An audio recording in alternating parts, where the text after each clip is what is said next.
Hi, everyone. My name is Andrew Edwards. I'm the Executive Director here at Lakewood Center for the Arts and Lakewood Theater Company. And you are on the Headley main stage. If you haven't been here before, would you just raise your hand? Oh, we'll talk after. Behind this screen is a full stage set for the latest play, A Few Good Men. I'll give you the $5 later. Thank you.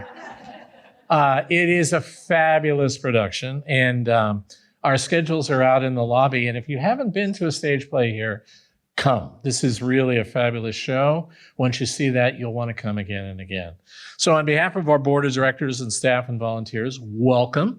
It's my pleasure to introduce the man, the myth, the legend, who exemplifies all what is good in Lake Oswego, our honorable mayor, Mr. Joe Buck. Joe. Thank you. Thank you. Hi, good evening, everyone. I have to say, thank you all for coming out to this kickoff event for LO Reads. Despite the wonderful weather that we're having, you all are here supporting this great event, and we really appreciate it. Give yourselves a round of applause for being here. And thank you to the artists who participated in our kickoff event tonight. LO Reads has become really a pinnacle event in Lake Oswego. And it's thanks to the work of a lot of special people within the arts community, within our library community, who have made LO Reads possible. And in particular, I want to highlight the Friends of the Lake Oswego Public Library. They really help finance all of the events that take place throughout the whole LO Reads this month of LO Reads. And so if you are not a member of the Friends of the LO Public Library, it's not that expensive. And I invite you all to sign up because it's because of those memberships that they're able to give them to the library so the library can put on all of the great events that will take place all throughout this month and really throughout the entire year. Incredible programming that takes place in Lake Oswego, the city of art, year-round, thanks to the Friends of the LO Public Library in partnership with the Lake Oswego Public Library and, of course, Andrew Edwards and the Lakewood Center. So I just have the privilege of welcoming you to this kickoff event. Thank you for being here, and I'm going to turn it back over to Mr. Edwards. Thank you all. Thank you, Joe. Thank you. And I want to thank Janet Buck, the mother of the mayor, who is the membership person for Friends of Lake Oswego Public Library, for that little institutional. Just a coincidence.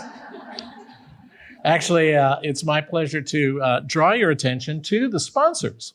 Dimitri, if we could have the next slide, please. Dimitri, if we could have the next slide, please. Well, on that slide, you would see a listing of our sponsors that you will all now applaud. Isn't this just great? Obviously, the city of Lake Oswego, the Friends of Lake Oswego Public Library, and there are friends here. Would you please stand up, board members from the Friends? Let's give them our thanks. And it is true what the mayor was saying. The Friends donate quite a bit, but it does take others to make this all work. The Lake Oswego Review, the Rotary Club of Lake Oswego, and of course, Pamplin Media, as I mentioned, and Lakewood Center for the Arts, and the city of Lake Oswego, all band together to make this program happen, which is very unique in the Reads programs in various cities. We're one of the few, if not only one, that has artists reinterpret the work through their eyes. And when the authors come, they are fascinated to talk to these artists to see how an artist looks at their work. So some housekeeping. If you have one of these, which I probably every one of you in this room does, would you please silence your cell phone and then we can proceed. Other housekeeping, the program is about an hour, so I'm looking forward to hearing what the artists have to say. So the person who knows how all of this goes together is the lady who toils endlessly to put all the details together. She is the curator for the show. She is artist exemplar, Jan Rimmerman. Jan?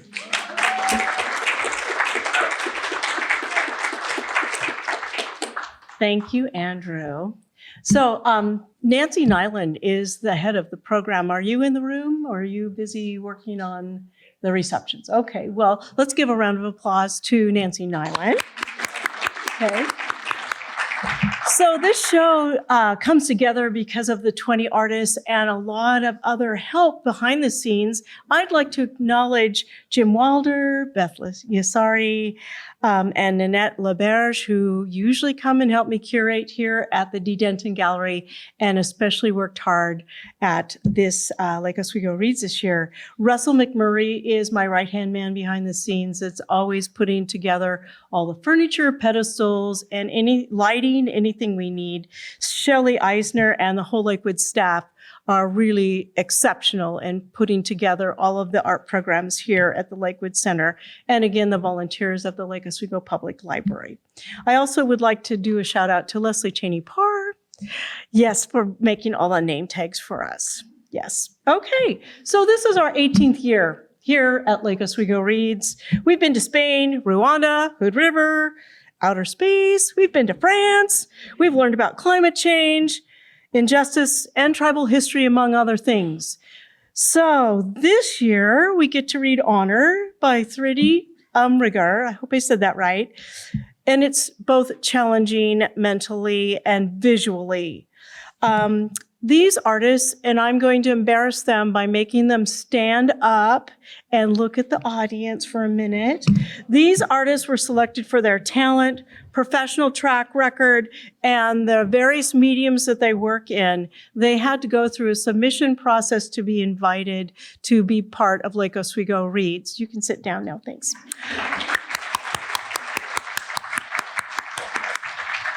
There are 20 of us all together. One is out of town. 4 artists have been in Lake Oswego Reads all 18 years. 6 artists are brand new this year, and 6 artists have been in 5 years and a little more. So that goes to say it is challenging, but tons of fun, and it's a big puzzle that all comes together at the end tonight. So all of these artists have received very prestigious awards selected by their peers and are leaders in the art. They work with the environment and a lot of altruistic programs. The Lake Oswego Reads program travels throughout the state throughout the year and comes back to the Lakewood Center in December.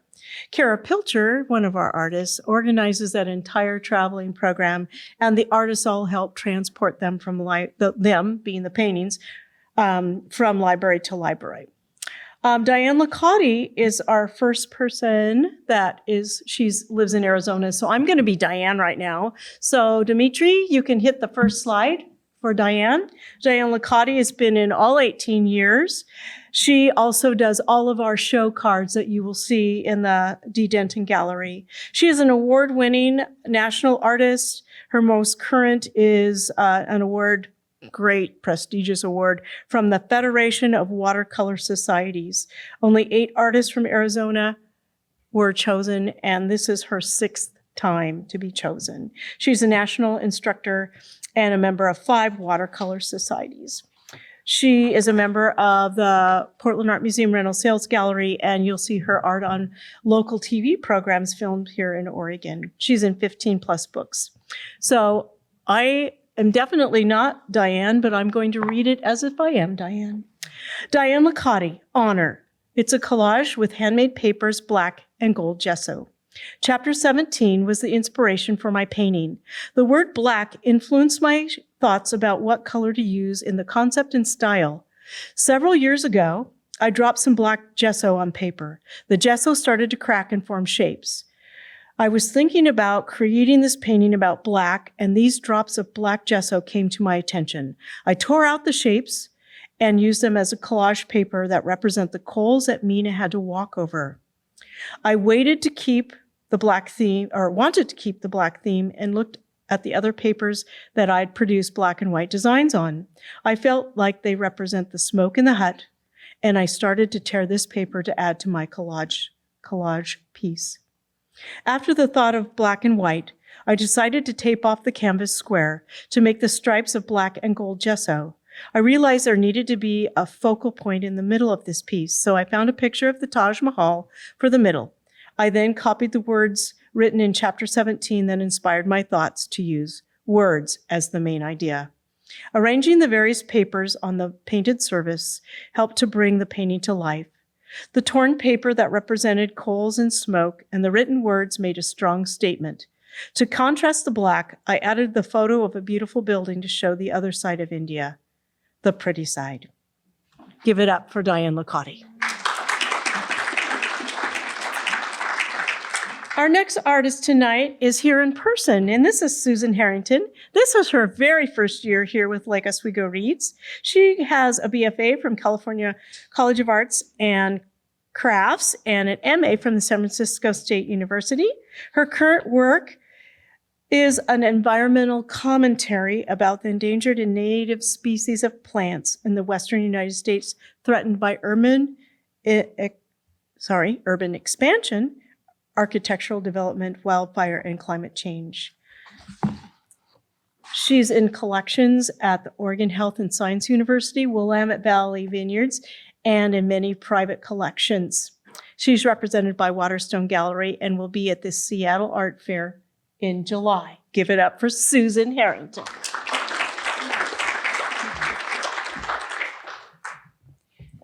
Thank you, Jan, and thank you for that introduction, and thank you for inviting me to participate in this wonderful event.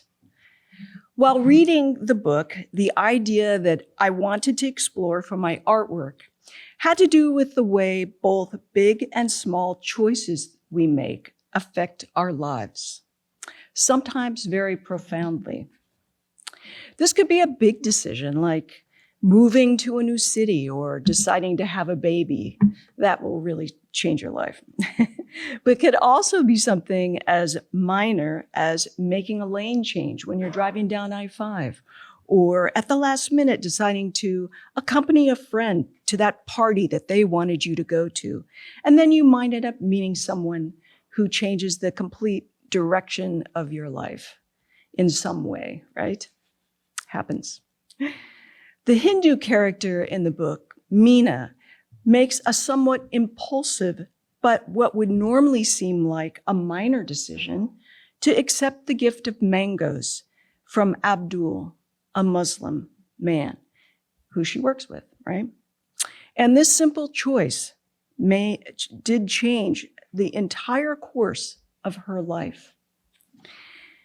This painting is my imagined portrait of Meena, turning and watching Abdul walk away after he's given her this gift. I wanted to try to capture the mixed emotions she felt. She's excited, she's interested, and she knows she's attracted to him, but also knows that any interaction with him at all could be very dangerous for both of them. So she's also fearful and anxious too, and pretty much just confused about what to do. And that was what I was trying to capture in this work. I found this book a painful story to read, but it really did elevate my awareness about the Hindu-Muslim conflict in India, and also the various different situations that women are faced with within certain areas of that country. Thank you.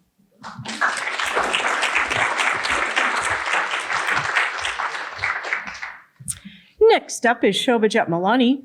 She studied art and science at Willamette University and at Williams College. She's a noted dermatologist and now a full-time artist. She was a featured artist at the Lake Oswego Festival of the Arts in the D. Denton Gallery in 2022. She's in many public collections. She's been awarded many grants, and she recently came off of a residency at Sitka Center for Art and Ecology. She coordinated with the Jordan Snitzer Art Museum, PSU, and the Department of Dermatology at OHSU to present a workshop on the art of observation and compassion for students, residents, and faculty. Please welcome Shobha Jetmalani.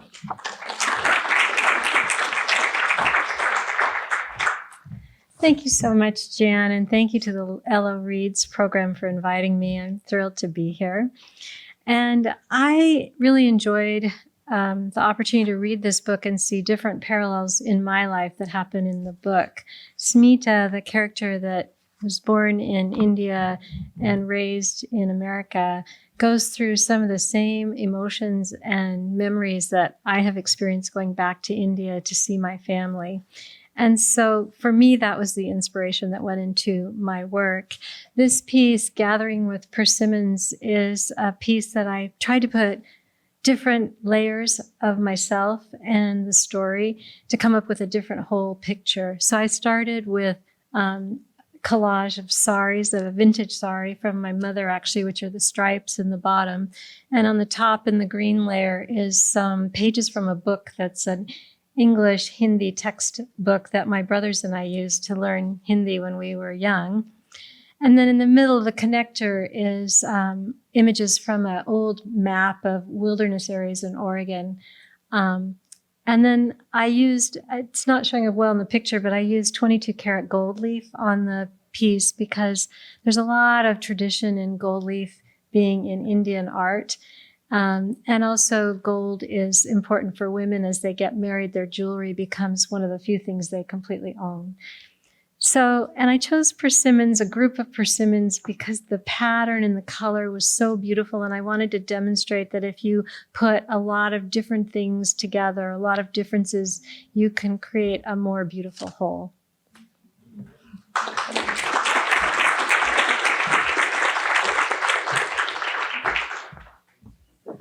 Our next artist has been in LO Reads for all 18 years. It's Kara Pilcher, one of our old friends.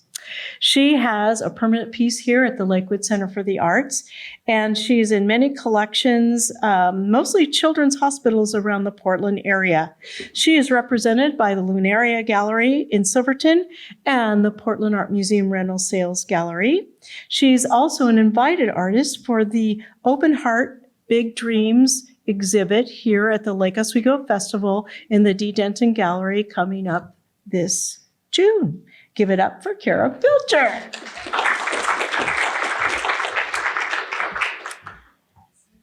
I was determined to create an uplifting image. The courtship was so sweet and innocent. Mina had been dismissed as a person for so long with no value. And Abdul's attention and respect was overpowering. Sitting on the low branches of a tree by the river and swinging their legs like children, Mina had never felt so happy in her life. The background or the colors Mina told her sister were the colors of the world, blue and green for the water and sky and leaves and grasses. It was much later that Mina could only describe the world as black.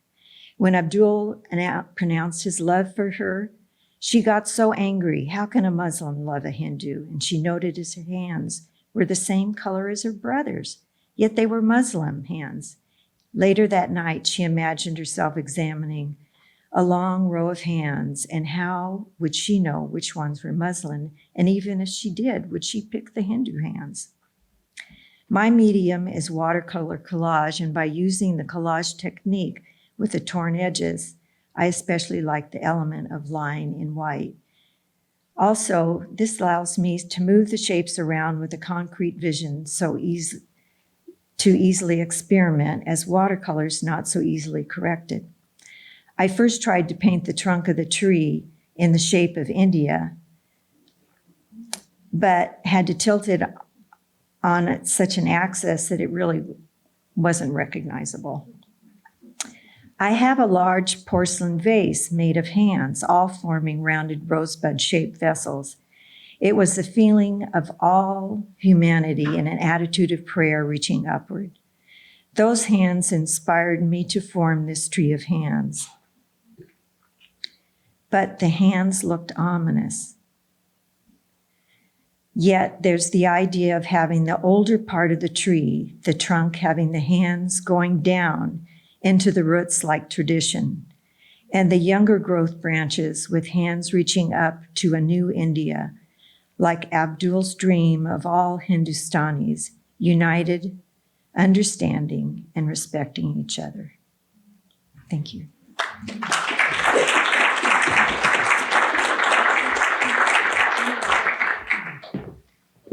Bonnie Garlington's up next, and she started her art career with a used loom and a library book. With great determination and dedication, she spent the last 30 years with self-directed weaving, exploration, and practice. She's well known for her tartan scarves, but wait till you see her tapestries in the May show here at the D. Denton Gallery. I'm very excited. She shows with Local 14, Celebration of Creativity, Gathering of the Guilds. She's been a member of Rain Spark Gallery and a past president. And I think we should just give it up for Bonnie Garlington. There you go. Thank you, Jan. The title of my tapestry is Coexist. It was inspired by the book, but has no direct reference to the specific elements of the story. After finishing each year's book for Lake Oswego Reads, I look forward to studying the social context for the fictional stories that we've read, and I try to read more about the challenges posed by our nonfiction authors. This year, as I started to read about the history of Hindu-Muslim conflict in India, I was reminded of so many other conflicts and atrocities that have been done in the name of religion. Intolerance, animosity, and bloodshed have plagued religious communities throughout history. We see Hindus versus Muslims in this story, while Christians, Jews, and Muslims have been fighting against each other for centuries at different times and places. Even within major religions, we've seen Catholics versus Protestants or Sunni versus Shiite, etc. My tapestry can be read as a timeline moving from the bottom to the top. Darker threads represent hardline zealots on each side. The scattering of red beads represents acts of violence when opposing groups come into direct conflict. Over time, we can hope that the hardline zealotry will be pushed aside. Lighter colored threads represent increasing tolerance, understanding, and acceptance of the other. The hands represent reaching across boundaries to cooperate for the good of all.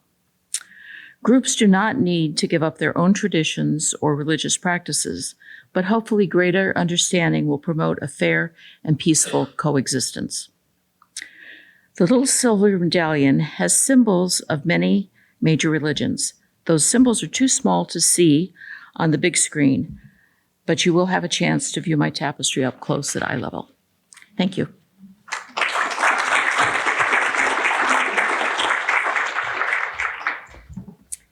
All righty, Leslie Cheney Parr. Here you go. She has a BA and an MA from the University of California in Berkeley. She's been a teacher for, I was going to say 30 years, sorry. Woo! She's inspired by nature, organ patterns, and textures. You can see her work at the end of April at the Lake Area Artist Show downstairs. She's at the Portland Art Museum Rental Sales Gallery downtown, and she's a signature member of 5 watercolor societies. That is a huge accomplishment. She's also involved with the Clackamas County Arts Alliance and in 18 galleries. This gal doesn't sleep. Give it up for Leslie Cheney Parr. Thank you very much, Jan. And thank you all for coming and supporting this wonderful community event. This whole area of Lake Oswego is wonderfully vibrant with its support for the community and our activities.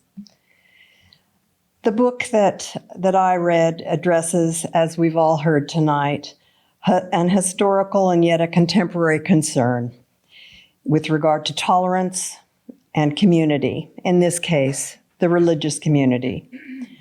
I've chosen to paint a stormy sky, a stormy, messy sky with lots of activity, using cells and bubbles. If you look closely, you'll see the 2 symbolic symbols from the Hindu and the Muslim religions. You'll also see a couple that's kissing. And of course, those are our stars. That's the Romeo and Juliet of our story. That is the story of these fated lovers. And how can it be anything but positive? The couple are unaware, if you look, and they're unaware of the other cells that are in the background further to the left. You'll see lots of circles. These are other religions, other problems, other races, other traditions that are not tolerated. So they're all going to have their voice, the political, the social, or the religious. And this lovely couple is part of the title of the painting, Out in the World. That's where they are. They're out for the seas and for the winds and the storms that are all around them. But they're unaware because they're happy with each other and their lives feel positive. They're unaware that their connection could ignite the age-old concerns. Thank you.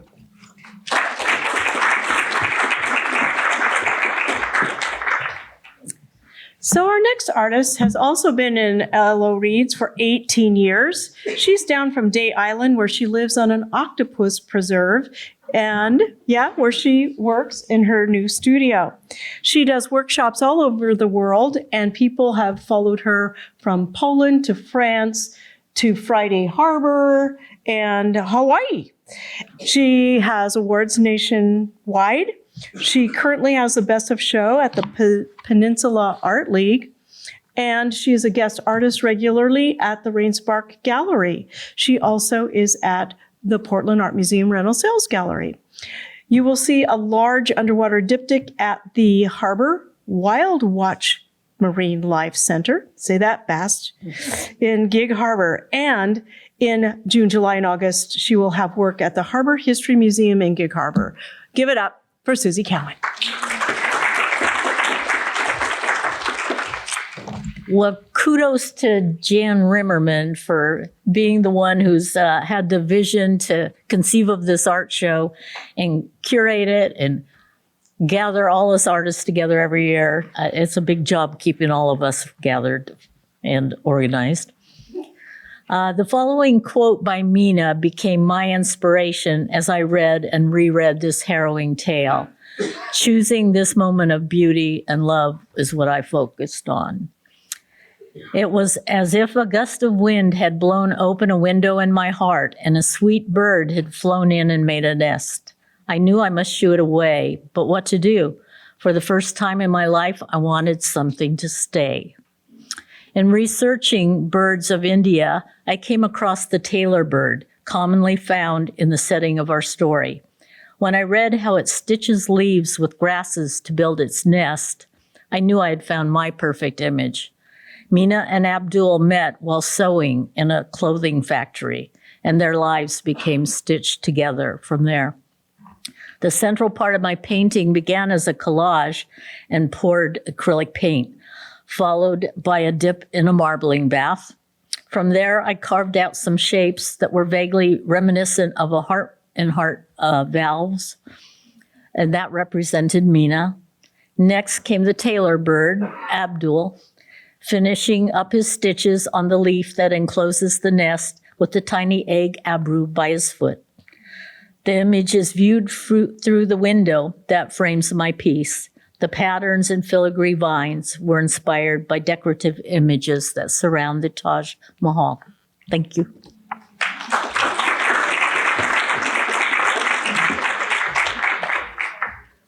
Well, we have another weaver, Leanne Streit, and she is a former architect, and she just learned how to weave in midlife, which was just a couple days ago. Her goal is to take her weaving to an art form by bringing the structure of architecture with a more fluid approach to crafts and fiber art. She is going to be in May at the Gathering of the Guilds and also in the Tapestry Show here in the D. Denton Gallery. In November and December, she will be in the Portland Handweaver Guild holiday sale, and she's a vital member of the Rainspark Gallery. Give it up for Leanne Streit. Good evening. The title of my piece is Whose Color of the World?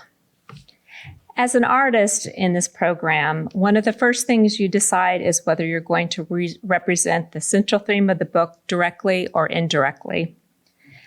And I chose the former. Even though I have known about the honor killings and the status of women in India for quite some time, the first images that came to my mind were strong and made me angry. I decided that I needed a different image, one that still represented the central message of the book, but one that didn't make me so upset. What kept coming back to me was the game the sisters played called what is the true color of the world? I used the colors that they discussed in the game. Looking at the piece from the center out, there is the blue of the sky that embraces the world, the brown of their skin and the wheat fields, the green of the mango trees and grasses, and finally black, as Mina references her life after they killed her husband. In this piece, I've added red to the black to represent the coals that her brothers made her walk on. The face in the center is an image transfer process onto silk lace. Here, it was important for me to place the image over the sky, catching the notion of the mother's embrace, and also for her face not to be solid. The laced image is a reference to many women who are physically there, but aren't seen or allowed to have their own voice. Although this book represents a difficult topic, it is an important one to me. I appreciate the opportunity to participate in the Lake Oswego's Read program. Once again, thank you very much.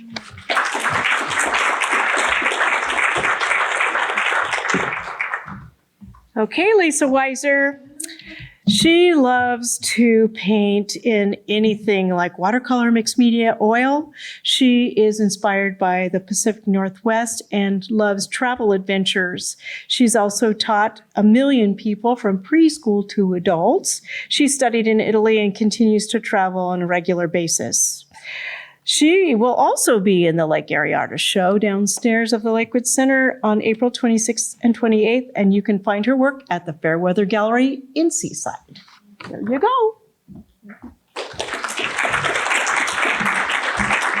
Thank you.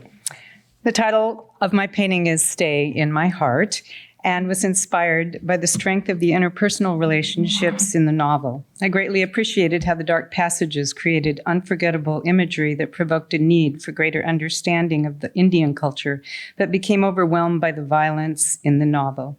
So I'm going to take you into my sketchbook mentally. I didn't bring it. And I'll share the chronology of notes that I used to organize my thoughts and create imagery for my painting. Maybe you can see some of them there in the image. Darkness. How many blacks can one create? Lightness. Fire would create a moody light and would offer contrast with darkness. Hands. How many, lost my, there. A long row of hands. Hindu or Muslim hands. Heart. Symbol of love. There was a lot of heart in this story. And balance, a lot of hate. Perhaps an upside-down heart. Water buffalo, a looming shadow shape that contains a heart shape, a long row of hands. They could represent both healing and the cause of death. This is getting complicated and dark. Color is an essential part of planning a painting. Here's my list of potential colors followed by their some symbolic meanings, of which there are many for each color. Black, evil, darkness, death, horror. White, innocence, holiness, helplessness. Red, passion, love, strength, divinity, bloodshed. Orange, fire, strong spirit, danger. Blue, peace, calmness, water, air, sadness. After revisiting the same passage that Susie Cowan visited for the same reasons, for lightness, on page 116, a gust of wind blowing open a window in her heart, I began to focus on the love story between Abdul and Mina. Utilizing a heart image, the colors needed were clearly obvious. The movement of wind and fire flames was enticing, and there would be a blue sky. The heart is portrayed upside down as a comment on my discomfort with the visceral violence, although I give another reason out at the painting, which it still works. This process encouraged me to depict a lighter side of this moving novel. Creating harmony through simplification in both composition and the mind is a gift of life to cherish and embrace. Thank you.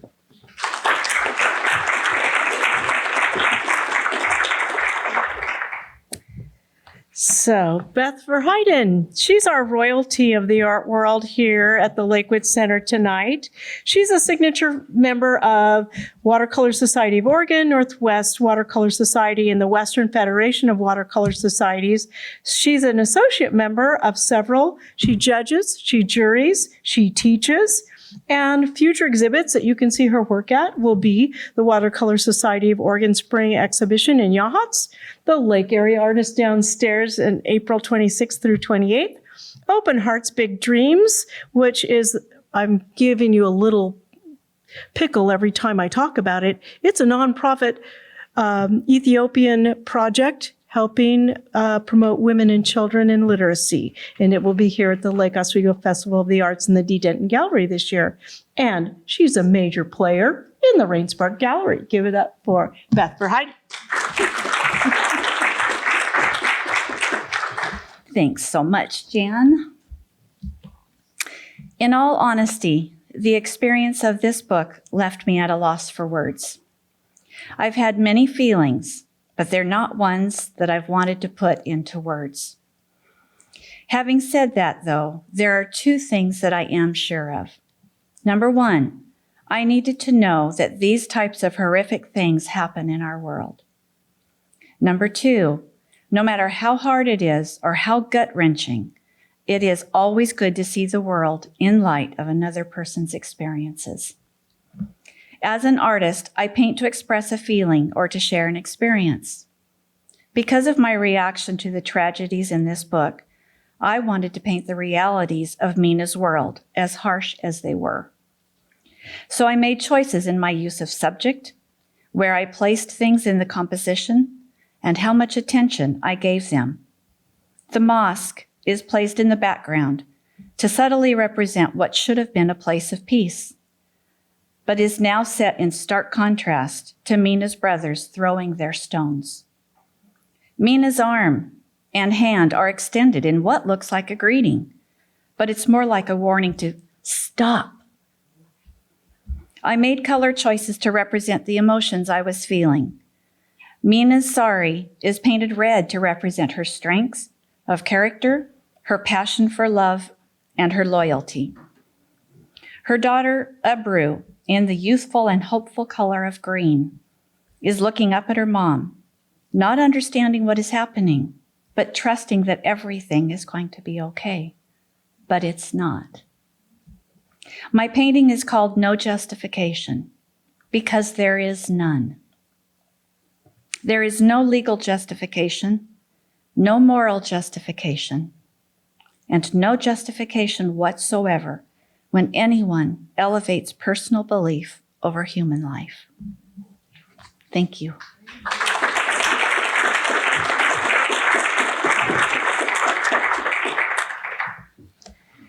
So we come to Jim Wilder. Jim Wilder has been an art teacher for 34 years. He does commissions for local architects and interior designers. He exhibits at the Rainspark Gallery, Eutectic Gallery, Northwest by Northwest Gallery, the Corvallis Arts Center, Lake Oswego Open Studios, and he has a solo exhibition in the D. Denton Gallery with his platters. Is that what you call them? Yes. Platters in October, so don't miss that. I do need to say a quote from Jim Wilder.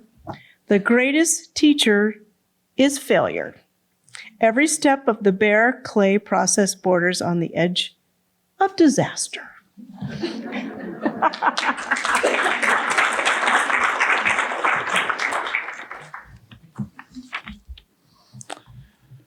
Honor changed me. The book shines a light on the ongoing events. Mechanics call the light a trouble light. Actors call it a spotlight. The hope is there is someone out there listening who can frame the problem and suggest the next step. I'm inspired by the possibilities. The black on black platter has two equal sides. One side is squares with round holes. The other side is round with square holes, because some of us are square with a round hole and some of us are round with a square hole. Thank you.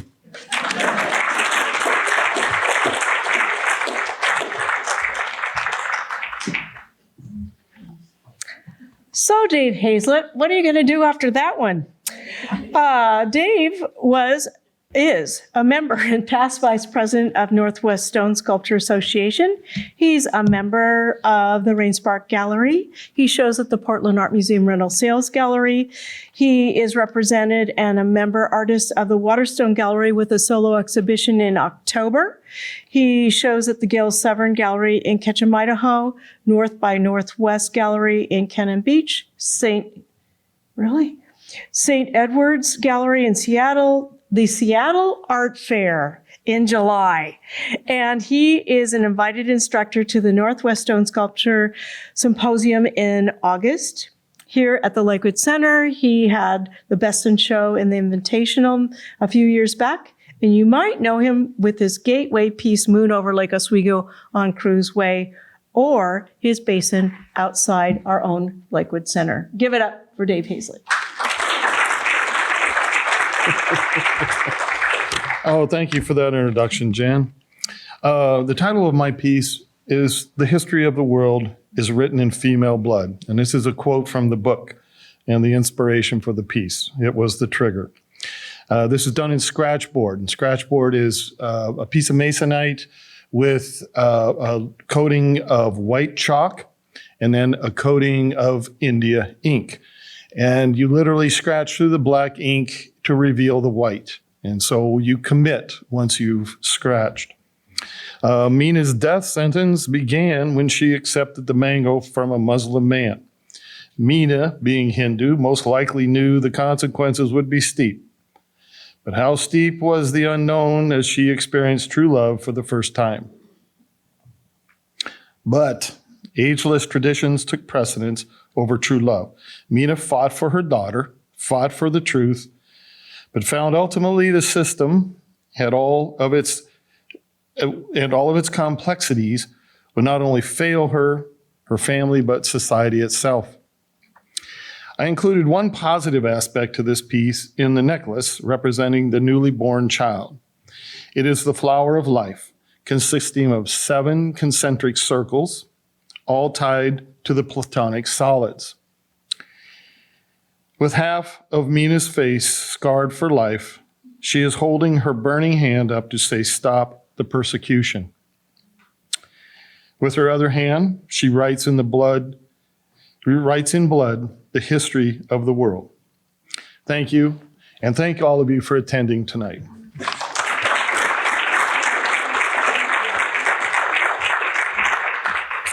Okay, Bill Bailey. All right, we usually know Bill Bailey by his pears and eggplants, but he has moved into some abstract collages and abstract painting with watercolors. He uses mixed media.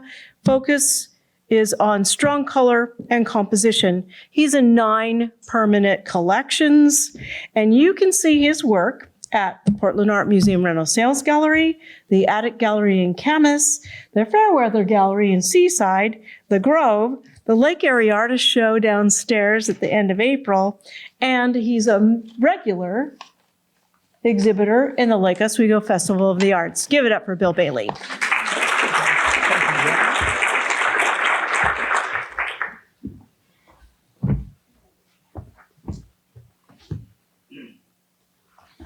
Okay, I would like to, first of all, thank Jan for all her hard work. She has run this show for how many, 20 years now or something? 18. And she does a bang-up job each year.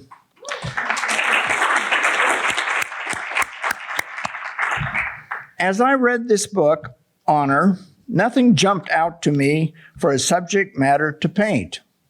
That is until I read the very last chapter, when the subject matter came to light. I chose the part which had Smita leaving to return home to New York and Mohan at the airport. I decided to split the painting into 2 divisions and divided by the commercial jet airplane. One side is depicting New York, its Manhattan skyline, where Smita lived and grew up, after leaving India at a very early age. The other side is depicting rural India with poverty and pollution. Smita is standing in front of the Manhattan skyline, and Mohan is standing in front of rural India's squalor. Smita is trying to make a lifetime decision to either return home to New York or remain in India to help raise the orphaned child Arbu with Mohan. Therefore, the title of this painting is Divisions. Thank you.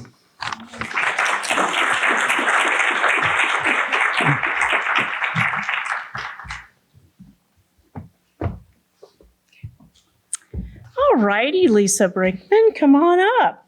She comes from a family that values and promotes arts and creativity. She is a BFA from PNCA and an MFA in art therapy and counseling.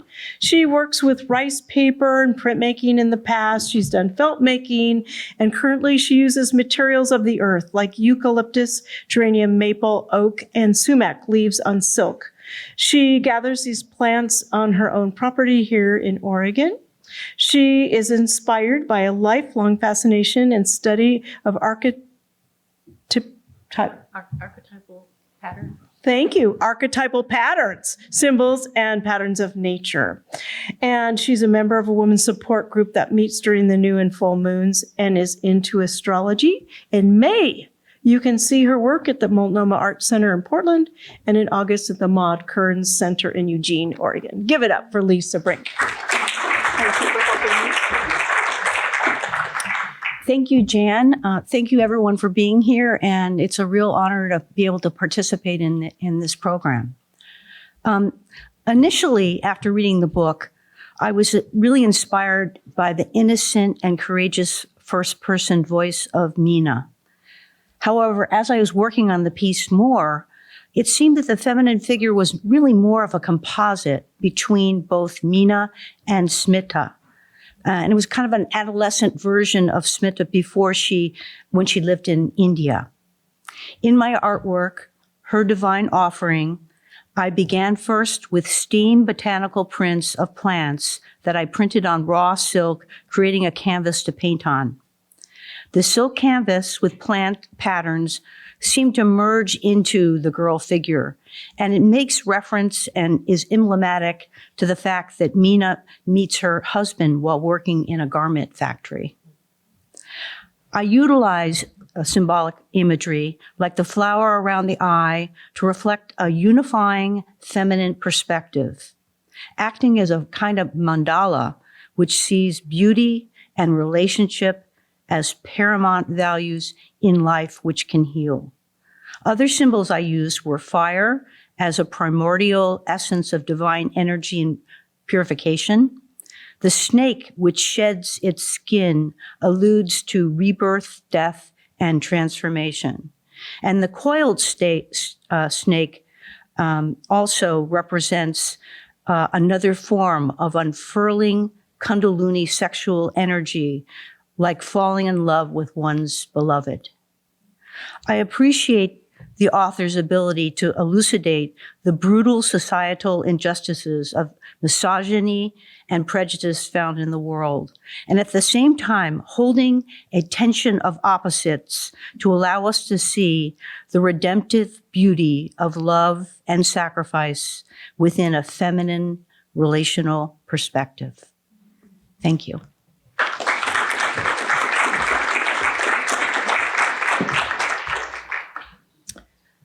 So Yang Hong Zong was a child prodigy and attended an arts and music high school in New York and then moved into the Pratt Institute in New York. He spent years working for Disney and MTV and now is devoted full-time to more traditional art. You can find his work at Art on the Boulevard in Vancouver, the Gray Raven Gallery in Beaverton, the Pat Rini Rohr Gallery in New York, and he's had over 9 Best of Show awards for his in plein air painting, which is really a great feat. That is just outrageous. He's been in lots of publications, including the Southwest Art Magazine, International Artist, and the Plain Air Magazine. Give it up for Young.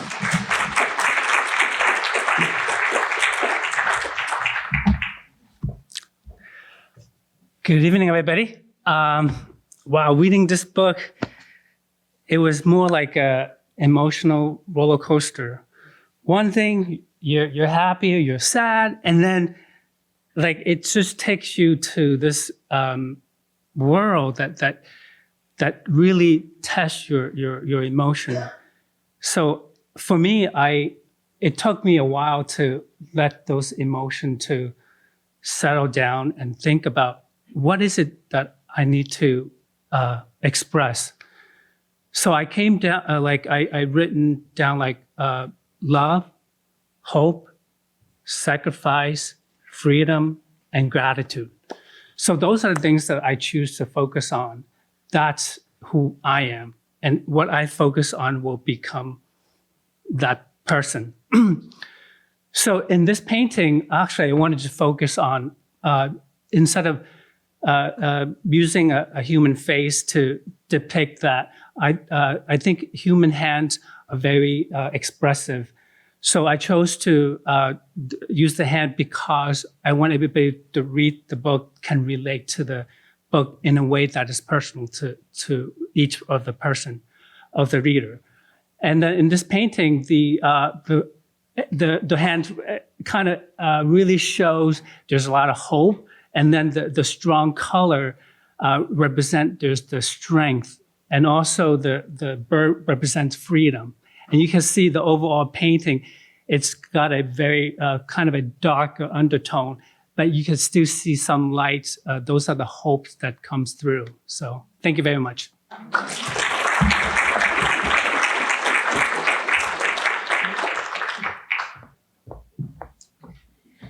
So Beth Yazari has degrees from the Art Institute of Chicago and the Northwestern University in art and literature. She celebrates women in her pieces and unknown stitchers. She is currently showing at the Portland Baha'i Center in St. John's, and she is in the Portland and Lake Oswego Open Studios. She was featured in 2022 in the Lake Oswego Festival of the Arts in the D. Denton Gallery. And her recent shows are at Portland's First Presbyterian Church, the Huffman Center for the Arts. And I already said the invited artist part. So, hey, you're doubly great. So, she will have a solo show in Ashland, Oregon at the Fiber Arts Collective Gallery in Ashland, Oregon. Give it up for Beth Yazari.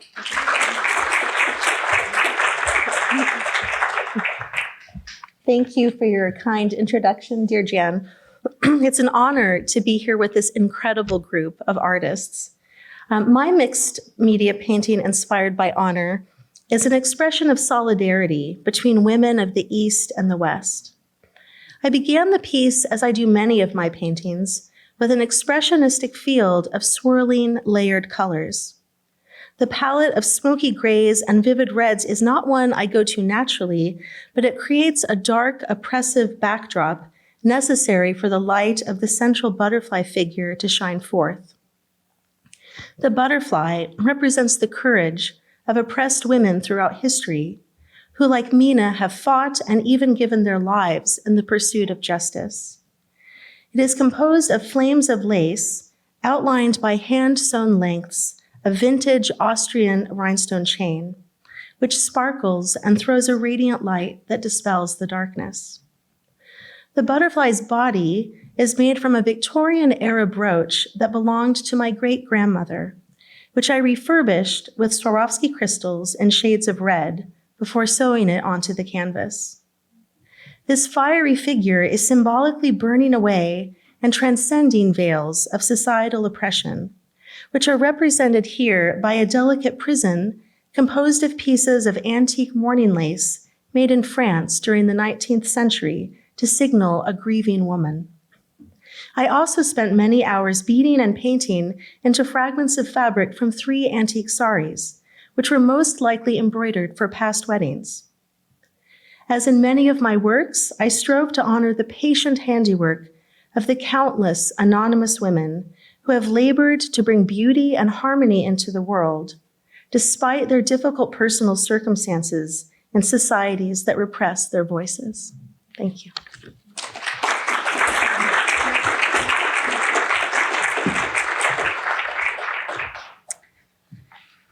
So Minnie Gary gets to join us tonight. She was born in India, raised all over the world, including Germany, New Zealand, and Saudi Arabia. This is also her first year here with Lake Oswego Reads. She returned to India as a young adult and did amazing things. She trained in Indian miniature painting and folk and spiritual art. She worked in the textile industry and designed and produced her own brand of clothes. She ran a boutique. She co-founded the Art House Trust, which you'll have to talk to her about later. And she was the co-curator of a gallery and also juried into numerous group shows. She's now here in Oregon, a member of Waterstone Gallery. She has a solo exhibition here in May, and you will find her at the Seattle Art Show in July. Give it up for Minnie. Thank you, Jan. Thank you, Lake Oswego, for inviting me to participate in this event. This book was hard for me. It ran me way too close to a lot of things that I've seen in India. And sometimes we need to rise above the things that are not so great and hold on to the things that we do love about a culture. For me, it's India's art history. As someone who's trained in Persian miniature painting and Islamic geometry, I wanted to celebrate Mina's strength and her moment of power when she decides to stand up against her oppressors. In my travels and experience in cultures across the world, I find that race-based and gender-based violence is a problem everywhere. And everywhere I run into stories of women from every walk of life fighting just for the right to exist on their terms. And that resonated for me. Mina's shown here in a hijab, but I chose to dress her in gold and indigo, which historically through cultures represents power, but also royalty. The paints are handmade by me. The gold is 24 karat gold paint that I mull by hand, and the indigo is also processed by me. The design in the background echoes the name of the piece. It's a 13th century Persian pattern called Breath of the Compassionate. And in this book, I wanted to not only celebrate Mina's courage, but I wanted to give a nod to Smitha's growth through the course of this book. Because by the end of the book, we find that she has learned the meaning of the word compassion. And so in that sense, the two patterns represent the two female characters. Thank you.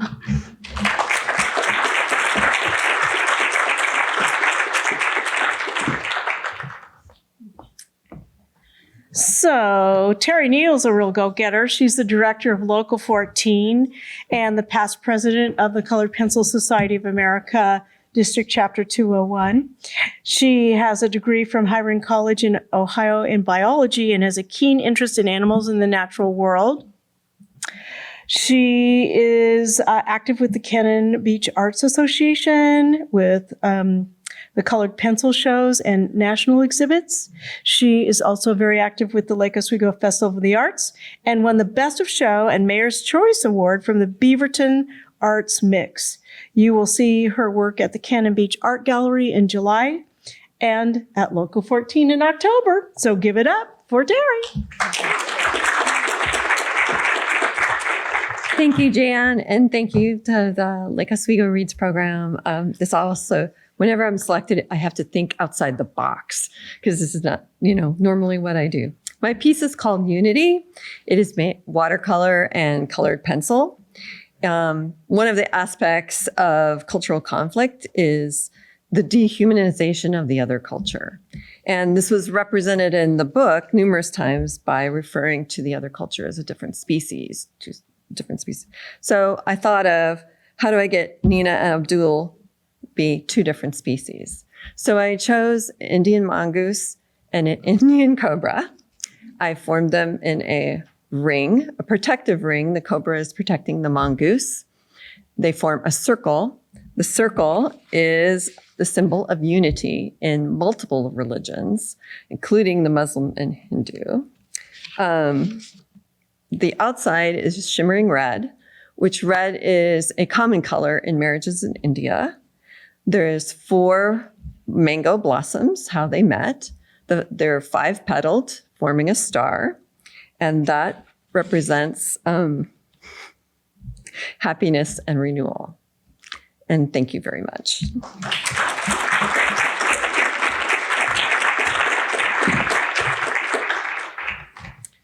We have another first-time LO Reads person, and that's Kathleen Casey. Her artwork and books reflect politics, sexuality, disability, ethnicity, and opinion. She raises awareness and funds for AIDS, gay pioneers, the frog migration restoration, and trees endangered by development. She has a book out called A Tribute to the Bee, which exposed the varroa mite, which is destroying the bee colonies. It explains the importance and plight of the bee and what is happening in this disaster in the making. She has honors from the Mainline Health, Bryn Mawr in Pennsylvania, and has done several residencies. She is represented by the Elizabeth Jones Art Center, Frida's Den, Christmas Frame Shop, and the Oregon Garden. So give it up for Kathleen Casey.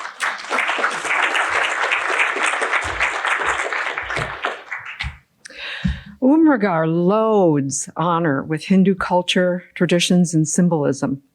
Hence the choice of traditional loom beading for my artwork. Leaning on Hindu folk art, I used multi-panels, symbolism, and lots of color. An example are the portraits of a tiger and lion, which is mentioned in honor. Quote, "As children, we were taught to be afraid of tigers and lions. Nobody taught us what I know today. The most dangerous animal in the world is a man with wounded pride," end quote. I also included a key to the symbols and quotes from honor. Thank you.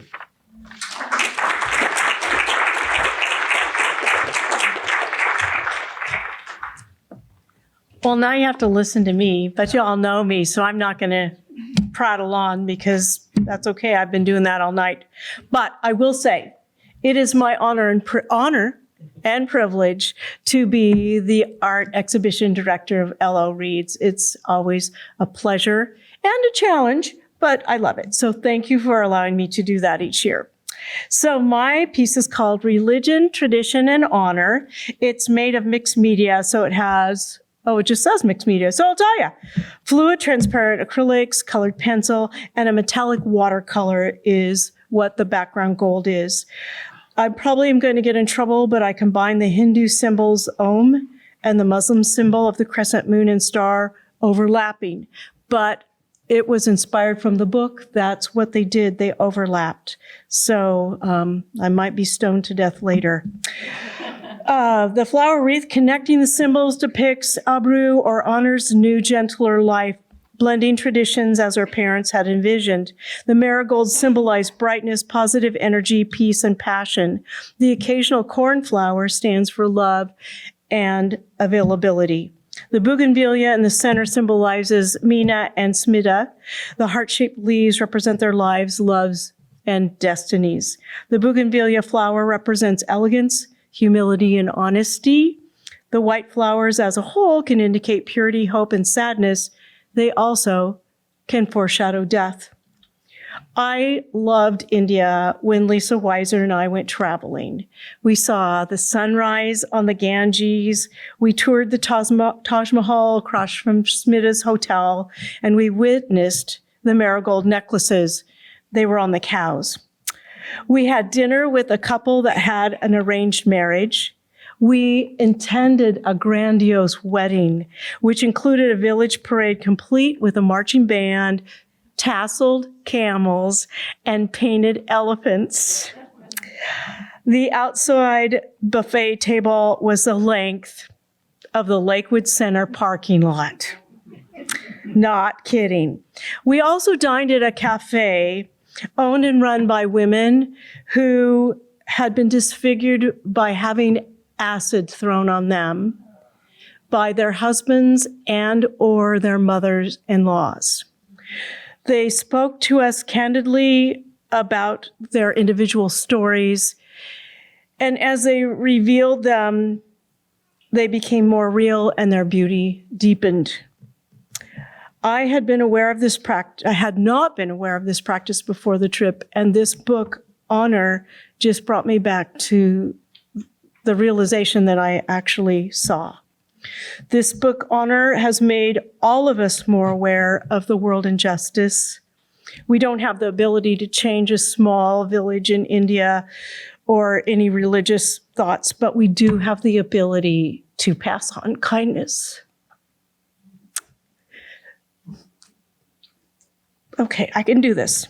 To pass on kindness and to stand tall for those who can't. Andrew, you need to help me now. Okay, thank you for coming.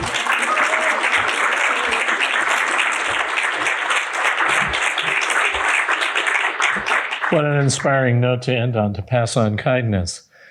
Thank you all for being here. And especially, I'd like to thank our sponsors, which you see here. Lakewood Center, obviously, City of Lake Oswego, the Friends of Lake Oswego Public Library, the Lake Oswego Review, Pamplin Media, and the Rotary Club of Lake Oswego. Let's give them a round of applause. I'd also like to do a special shout out to the library, obviously. This is one of their major programs, and the library director is here. Melissa, you're here. There's Melissa Kelly. And any other library people that are here. Also want to thank Carissa Barrett. She helped present this assemble this slideshow for you. And there's a video of that when you came in, you saw. The special thanks and recognition has to go to the volunteer and special events coordinator who helps lead this gallant effort. Her name is Nancy Nyland. Let's give her a round. And to our man in the booth, Dimitri, thank you for leading us through. Thank you. So for the lady who extends kindness, Jan Riverman, 18 years. Isn't that phenomenal? To see what these artists bring to this interpretation of the books. This is the best part. You can now buy these pieces and eat dessert and actually talk to the artists. You can actually go up and talk, and they will talk back, and they'll tell you even more about the work. So please do that and enjoy yourself. And another round of applause to Jan Riverman. Thank you, Jan.